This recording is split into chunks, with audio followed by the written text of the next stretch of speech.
Nah, ini berbicara soal sombong itu tadi, Tat. Ini kita berbicara nih ke belakang nih. Banyak orang yang di belakang dia punya posisi bagus, jabatan bagus, power syndrome lah kalau kita bilang ya kan.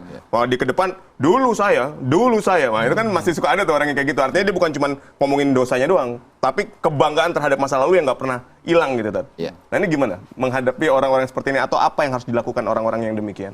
Saya banyak ketemu dengan orang-orang tua. Dan saya melihat dia belum selesai dengan dirinya.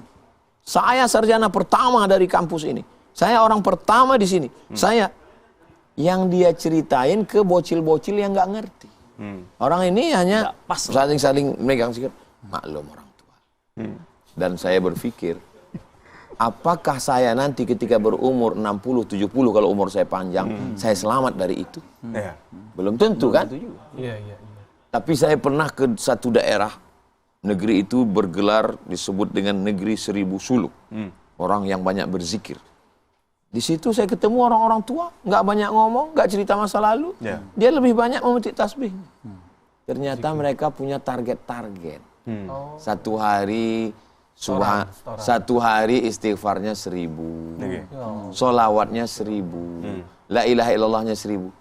Saya kalau engkau takdirkan umurku panjang 60-70, ya Allah, aku ingin masuk golongan yang mereka yang menyibukkan diri dengan zikirnya, bukan menyibukkan diri dengan masa lalunya, sehingga sekarang ngelihat orang nggak lagi hormat ke dia, belum berdamai dengan diri sendiri, belum selesai dengan diri sendiri, masih lagi mengalami masa lalu. Saya nggak minta kalian hormati saya, tapi tolong hormati saya. Gini dong Bang, kalau gitu. Ini apa nih, Ustaz? Ini true story teman-teman, ya kan ya? Jadi gimana, Ustaz, cara menolak temen, ya? Teman kerjaan lah, ya dulu nyari nafkah bareng segala macam, terus saya sebenarnya lebih memilih diam kalau saya nggak tahu nih, saya minta saran sama Ustadz lah.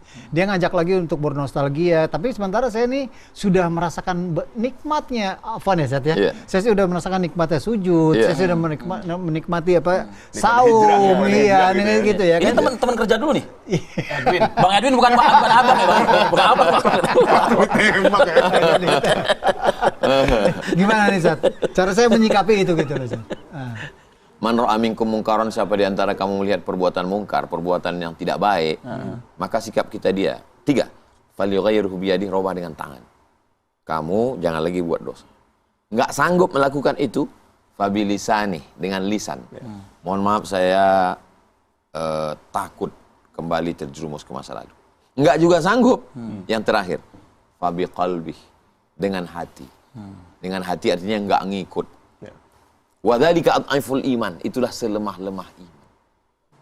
Karena kalau kita lihat orang nyasar, kita selamatkan dia atau diam?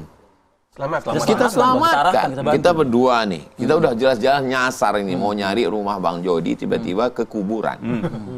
Terus ya, kita kasih tahu, Pak driver, mohon maaf, ini kita ini nyasar. Masa orang nyasar kita diam kan?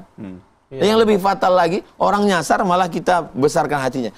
Nggak apa-apa, nyasar baru sekali, itu biasa. Biar tahu sekali-sekali gitu.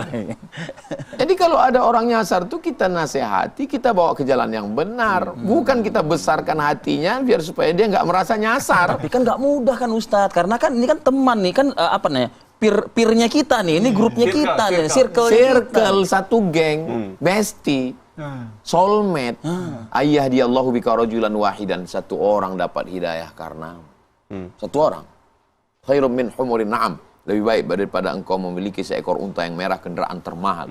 Dalam hadis lain, khairum minad dunya wa ma fiha, lebih baik daripada dunia beserta isinya. Itulah dakwah itu. Dakwah itu bukan tabligh akbar, ceramah, bukan. Dakwah itu adalah merubah orang dari satu kondisi yang tidak baik kepada yang lebih baik. Meskipun selama ini rezeki itu ada di situ. Rezeki ini kan sudah dibagi Allah, tinggal kita pilih mau yang halal apa yang haram. Ustadz, yang haram aja susah, apalagi yang halal. Ini manusia setengah setan. Nah, tapi gini, orang kan juga kadang-kadang berpikir bahwa dosa itu kan enak, dosa itu kan gampang. Nah, kita yang tadinya mau ngarahin orang, karena kita misalnya dulunya pendosa juga, malah kita ketarik tuh. Yang tadinya kita jangan itu nyasar, arahnya yang benar begini. Iya. Tapi bukannya kita yang bisa membenarkan orang dari yang kesasar, kita yang malah ikut kesasar. Nah itu gimana, Tat? namanya tukang pancing dilarikan ikan paus. Dia yang kelunturan, Ustaz. Harusnya kita yang meluntur. Bener. Kita yang Gitu kan. Itu sering kali kayak gitu kan. Makanya yang namanya hidup ini memang dari dulu memang ada dua. Ada Kabil, ada Habil. Ada Fir'aun, ada Musa, ada Namrus, ada Ibrahim, ada Titus, ada Isa, ada Herodes, ada Yahya, ada Abu Jahal, Abu Lahab, ada Nabi Muhammad, ada aku, ada kamu. Jadi memang ini dari dulu sudah ada, cuman beda gayanya, bahasanya, alatnya, multimedianya, alatnya aja yang beda. Sebenarnya hidup ini nggak berubah. Seperti perasaan aku ke kita semua. Iya.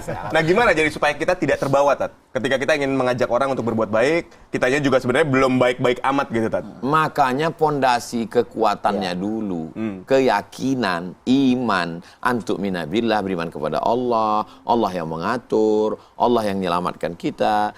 Antum minabillah wa malaikatihi, malaikat-malaikatnya, wa kutubihi, kitab-kitabnya, wa rusulihi, rasul-rasulnya, wal yaumil akhir, hari kiamat, wa bil qadari khairihi wa syarrihi. Kita kuatkan ini, tapi setelah kita kuat, kita nggak mau selamat sendirian.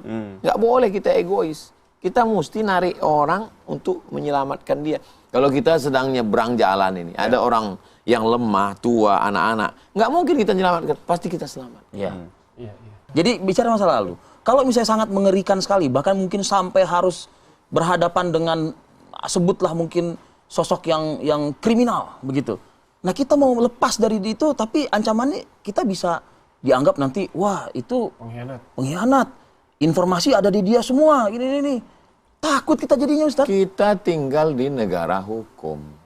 Kita dilindungi oleh Kapolsek, Kapolres, Kapolda, Kapolri. Kita ini ada pengacara, ada hukum, ada pemimpin. Jadi kalau ada orang ketakutan, dia bisa lapor. Lapor kemana? Lapor ke Bang Jody. Lapor Pak. Lapor ke Bang Ade. Jadi kita ini bukan tinggal di hutan. Ya. Apa yang membuat kita tidak kita sendiri takut? gitu, Ustaz, maksudnya Kita ya? nggak sendiri. Makanya, alaikum bil jamaah. Kamu itu berjamaah, jangan sendirian. Man syadza finnar. Sendirian masuk neraka. Makanya ada komunitas-komunitas, komunitas ontel syariah. Dia maunya slow. Emang udah tua, Ustaz. Lutut ya kena ya. Ya, ketika kita cerita, ngobrol, berbagi cerita, di situ ada pengacara, di situ ada pensiunan, di situ ada polisi, di situ ada tentara, di situ ada lawyer. Jadi kita sebenarnya saling menguatkan. Masalul mu'minin kamasalil asjar. Orang beriman itu perumpamaannya seperti pohon kayu. Pohon kayu kalau dia sendirian datang angin kencang patah. Tapi kalau dia rame, dia ada penyeimbang. Ada tempat bersandar. Makanya pohon jangan ditebang-tebangin. Jangan, nggak boleh. Ustaz, seringkali ini kan masa lalu yang suram itu datang dari orang terdekat, bahkan dari keluarga sendiri. Dan untuk gimana kita agar tetap bisa menjaga silaturahmi dengan keluarga, walaupun hati itu selalu menyayat kalau ingat itu, Ustaz. Agar tetap menjaga silaturahmi dengan keluarga itu bagaimana? Ada orang-orang yang pernah melukai kita di masa lalu, entah itu pelecehan, entah itu ngajak buat dosa, entah macam-macam. Kalau dia belum berubah, belum bertaubat dari perbuatan dosanya, darul mafasid muqaddam ala jalbil masalih. Kalau kita dekat dengan dia, silaturahim, kita akan kembali ke hitam. Maka kalau nyambung silaturahim dapat pahala. Tapi kalau menjauh kita selamat. Darul mafasid, menolak mudarat, muqaddam ala jalbil masalih, daripada mengambil manfaat. Kaedahnya menolak mudarat lebih dikedepankan, lebih didahulukan daripada mengambil manfaat. Tapi nggak boleh memutuskan silaturahim. Kita nggak mutus silaturahim, hanya menjaga jarak. Ketemu, say hello, selamat Idul Fitri, mohon maaf lahir dan batin, selesai. Karena kalau terlalu akrab, takutnya kelunturan lagi. minjam uang. 100.000 dulu Enak kita di tadi. situ ya, gitu ya. 100 dulu. 100 dulu, cepet dulu.